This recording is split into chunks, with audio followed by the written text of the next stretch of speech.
Headlines प्रायोजक राम बंधू लोणचे. आता प्रत्येक जण जिंकेल.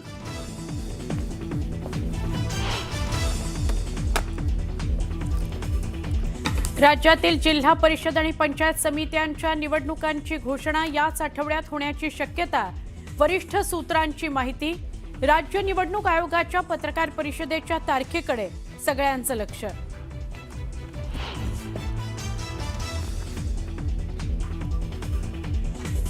मनसेचे कट्टर नेते संतोष धुरींनी घेतली मुख्यमंत्री देवेंद्र फडणवीस यांची भेट. भेटीनंतर भाजपमध्ये प्रवेश करणार असल्याची माहिती. निवडणुकीच्या तोंडावर मनसेला मोठा धक्का.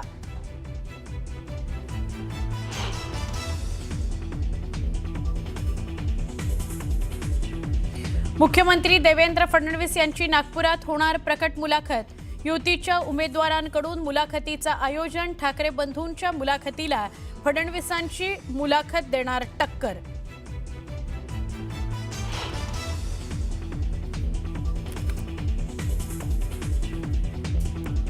तुम्ही पालकमंत्री आणि 5 वर्षात तुम्ही केलं काय हे विचारतात. अजित पवार या शहरातील जनता खुळी नाहीये. मंत्री चंद्रकांत पाटलांकडून उपमुख्यमंत्री अजित पवारांना उत्तर.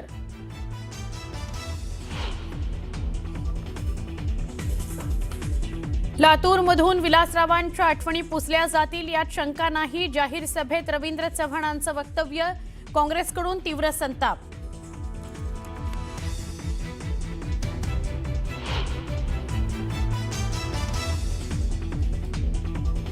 वीस वर्ष मुंबईत भाजप ठाकरेंसोबत सत्तेत होतं तेव्हा अनेक पदं उपभोगली. 25 वर्ष तुम्ही काय केलं या भाजपच्या टीकेला आदित्य ठाकरेंचं उत्तर.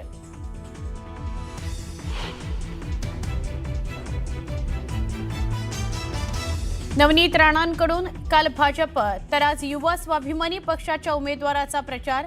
नवनीत राणा नेमक्या कुणाच्या बाजूनं चर्चांना उधाण.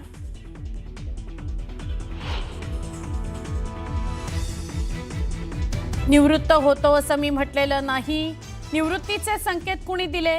राजकारणातून निवृत्त होण्याच्या चर्चेवर नारायण राणेंची मिश्कील प्रतिक्रिया.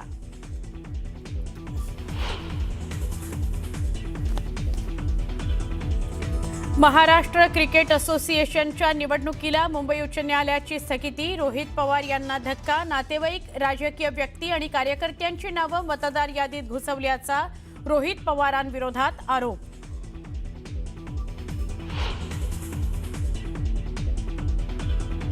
पुण्याचे माजी खासदार सुरेश कलमाडी यांचं निधन. वयाच्या 82व्या वर्षी घेतला अखेरचा श्वास. दीर्घ आजारानं सुरेश कलमाडी यांचं निधन. वसईत लव्ह जिहादचं धक्कादायक प्रकरण. अल्पवयीन मुलीची ऑनलाईन बोली लावून शोषण केल्याचा मध्य प्रदेशातल्या युवकावर आरोप. पोलिसांनी दाखल केला गुन्हा. आणि बांगलादेशात हिंदू महिलेवर सामूहिक अत्याचार. अत्याचारानंतर पीडितेला झाडाला बांधून मारहाण. तर जेसोर जिल्ह्यात एका हिंदू पत्रकाराची हत्या. गेल्या 18 दिवसात 5 हिंदूंची निर्घृणपणे हत्या. तिला काही सविस्तर बातम्या बघूयात. राज्यभरातील 29 महानगरपालिकांची रणधुमाळी सुरू असतानाच आता जिल्हा परिषद आणि पंचायत समितीच्या निवडणुकांच्याही तयारीला सुरुवात झालेली आहे. दोन्ही स्थानिक स्वराज्य संस्थांच्या निवडणुकांची घोषणा याच आठवड्यात होणार असल्याची माहिती सूत्रांनी दिली आहे. विशेष म्हणजे 50% आरक्षणाची मर्यादा न ओलांडणाऱ्या स्थानिक स्वराज्य संस्थांच्या निवडणुका यावेळी घोषित करण्यात येणार आहेत. निवडणुकांसंदर्भात 21 जानेवारीला सर्वोच्च न्यायालयामध्ये सुनावणी होणार असून यावेळी मिळणाऱ्या निर्देशांनुसार उर्वरित परिषद आणि समित्यांच्या निवडणुकांचा निर्णय घेण्यात येणार आहे. राज्यात 32 जिल्हा परिषदा आणि 336 पंचायत समित्या आहेत. त्यापैकी 17 परिषदा आणि 88 समित्यांमध्ये 50%हून अधिक आरक्षणाची मर्यादा ओलांडण्यात आलेली आहे. त्यामुळे आरक्षणाच्या मर्यादेत असलेल्या स्थानिक स्वराज्य संस्थांच्या निवडणुका घेण्याचं नियोजन निवडणूक आयोगानं सुरू केलेलं आहे. गरज पडल्यास सर्वोच्च न्यायालयाकडून उर्वरित ठिकाणांच्या निवडणुका घेण्याकरता मुदतवाढ मागून घेण्याचा विचारही राज्य निवडणूक आयोगाकडून सुरू असल्याचं कळतंय.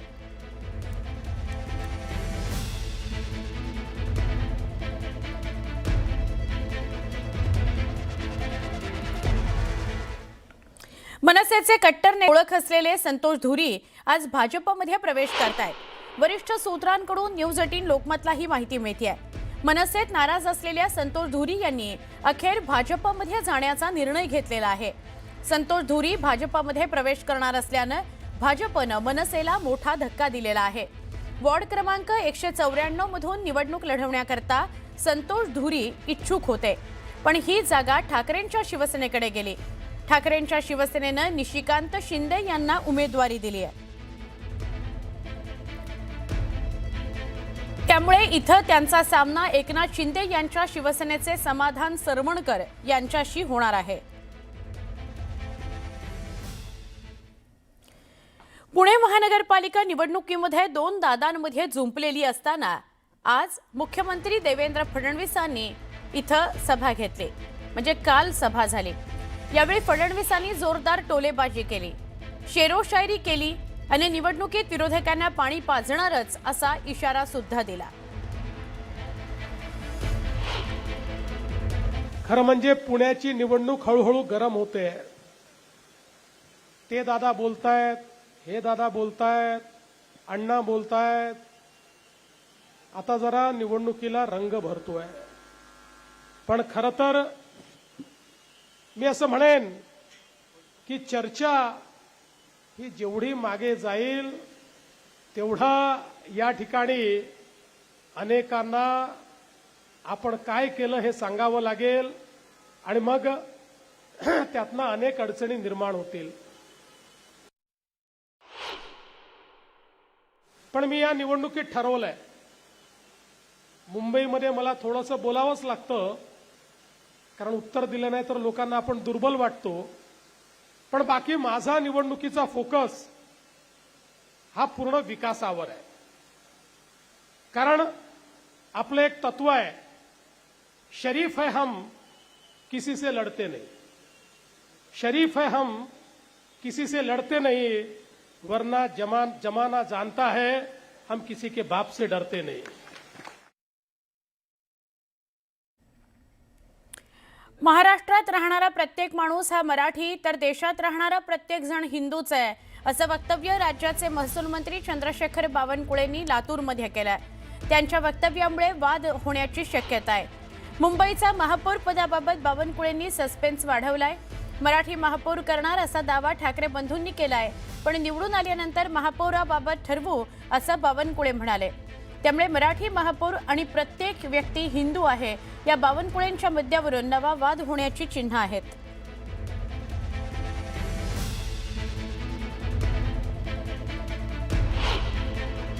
शेवटी या महाराष्ट्रात राहणारा प्रत्येक माणूस मराठीच आहे, या देशात राहणारा प्रत्येक माणूस हिंदूच आहे।